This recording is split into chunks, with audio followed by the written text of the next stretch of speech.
கோவை சரவணப்பட்டி பகுதியில் டெக்ஸ்டோல் நிறுவனத்தில் பணியாற்றிய 200க்கும் மேற்பட்ட ஊழியர்கள் 24 ஆண்டுகள் கழித்து சந்தித்துக் கொண்டு பல்வேறு கதைகளையும் கடந்து வந்த பாதைகள் குறித்தும் எடுத்துக் கூறி மகிழ்ச்சி அடைந்தனர்.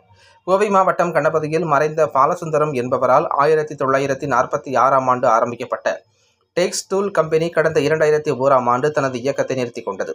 இங்கு பணியாற்றிய ஊழியர்கள் மற்றும் மேலாளர்கள் சுமார் 200க்கும் மேற்பட்டோர் 24 வருடங்களுக்கு பிறகு சந்தித்துக் கொண்ட நிகழ்வு கோவை சரவணப்பட்டியில் உள்ள தனியார் அரங்கில் நடைபெற்றது.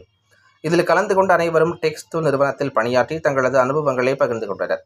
மேலும் இந்த நிகழ்ச்சியில் கோவை சிம்போனி மெல்லிசை குழுவினரின் இசை நிகழ்ச்சியும் நடைபெற்றது.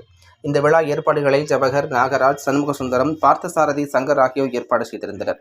விழாவில் தாங்கள் கடந்து வந்த பாதைகள் பற்றி எடுத்துக் கூறினர். அப்பொழுது 1946ஆம் ஆண்டு துவங்கப்பட்ட இந்த டெக்ஸ்டோல் நிறுவனம் 2001ஆம் ஆண்டு மூடப்பட்டது.